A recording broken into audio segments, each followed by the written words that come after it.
Hey everybody, it's Jason Blaha here, and it's time for my client Chris's vlog, who is, again, a 600-pound deadlifter. Uh, Minor mishaps with his vlog this week. He misread some of his sheet, and he did 90% training maxes for his plus sets instead of 85 on some of the lifts. He's like, oh no. And we realized it after, and I'm like, yeah, you got to learn to read the sheet better. So on his bench, he ended up getting 4 reps. Was scheduled to be a 5+ rep day, but it was a 3+ rep because, again, 90% training max. But again, we do a pretty normal template for him on benching. We do 5-3-1, then we do, again, he's not running boring but big on everything. So for him, his benching, we do first set last, right? So this week he then did afterwards a 5x5 with 65% training max, right? And then he does weighted pull-ups, body weight pull-ups, and he does sets of about 10 to 12 on these. Now, obviously, he's quite lean, has very, very good back development. Keep in mind, his best deadlift ever is like 600 pounds so far. Again, great back development. We've got to work on his legs a lot. So we do 5x5 benching. We do pull-ups. And again, notice he's got pretty good arm development there. We do tricep press downs and some face pulls. Okay, keep it pretty simple. Now, more advanced lifters like this, I don't necessarily tell them, hey, you have to use bands or whatever. They want to use rope attachment cables for some of this stuff. I don't care. I do make a lot of my more novice-y lifters do certain things with bands. But generally on press downs, I want to either see a rope or I want to see bands. And there's a whole lot of reasons for that. It just has to do with elbow health and everything else, right? And this is a thing that I do a lot less JM presses and stuff for my lifters these days, mainly because a lot of people's elbows just can't take it. And I'm looking at long-term elbow health. Tricep development's tricep development. If they need tricep work, I would rather just stick to mostly stuff that's easy on the elbows, occasionally rotate other stuff in. I've had people who are like that, like, hey, how come you don't give me JM presses? Because this guy used to do it, or I did them before. And it's like, oh, they beat you up. All right, squatting this week, not so good. He sent me this. He's like, I think my squatting might have been a little bit high. And I was at my desk when he sent it. I'm like, your squat is higher than giraffe pussy. Every single rep was 6 inches above parallel on this plus set. Now, he got 9 reps with it, but none of them count. So we discussed on the spot right there while he was still in the gym what he was doing wrong on these squats.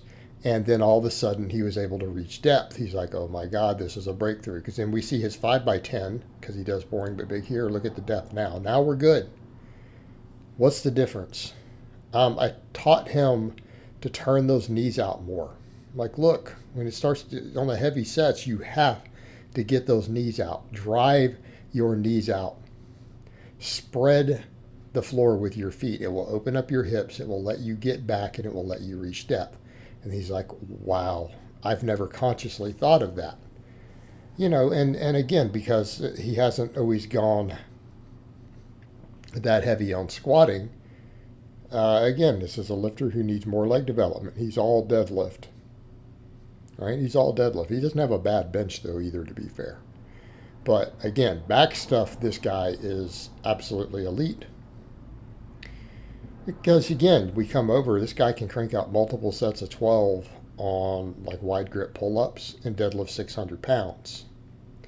Okay, we're at a pretty serious level there in terms of back strength. All right? But we've got to get his legs and his hips and stuff up to speed. And to be fair, I mean, even things like arm development, right? But we do need more shoulders. For him, shoulders are a bit of a weakness, I feel like, on his benching. Right? Shoulders are a bit of a weakness. I don't think pectorals so much for him. So what do we do here? Goblet squats. Because, again, I've got a lifter who is historically not reaching depth, has longer legs, has long levers here. Look at the difference on that goblet squat. Look how deep he gets. You know, so people will ask me, why do you give some of these lifters goblet squats?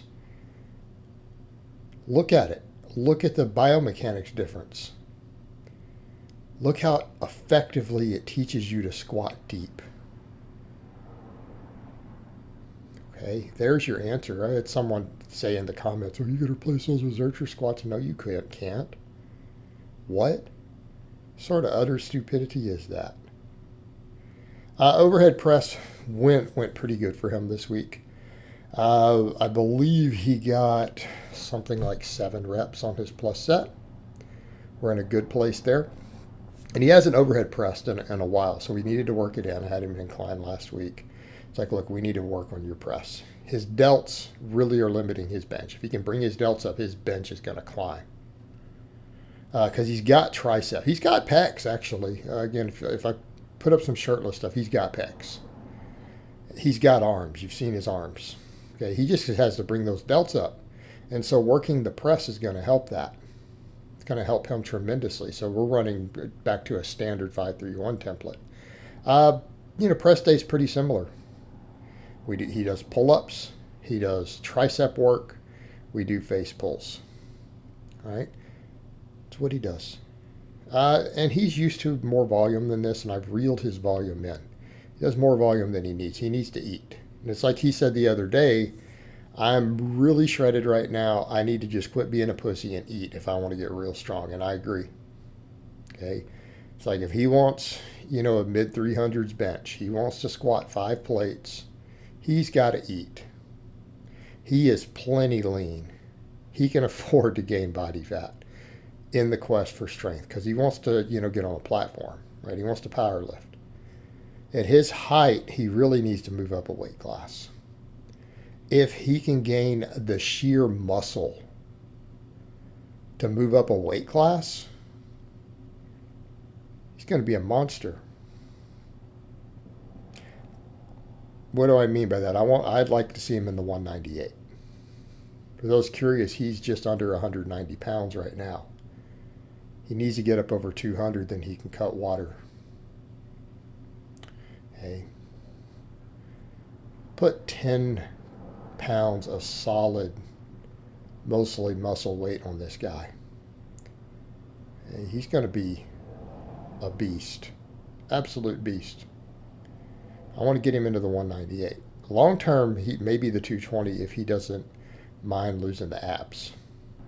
Again, keeping in mind this lifter is probably no more than 10, maybe 11% body fat at the most. He's probably 10% body fat right now. He's definitely got room. I always tell that to guys. That's kind of your sweet spot, is if you want to be really, really lean, but you want to maximize your growth, you need to bulk and cut between about 10 to 15%. Okay, bulk up to 15, then cut back to 10 if you're trying to stay real lean. Okay, if you don't care about it, go up to 20%. But even then, we can easily put him into the 198. Easily at those sort of body fats. Now, deadlifting, it went decent this week. Not as smooth as I would have liked. He struggled with the bar. He went to a gym instead of training at home this week.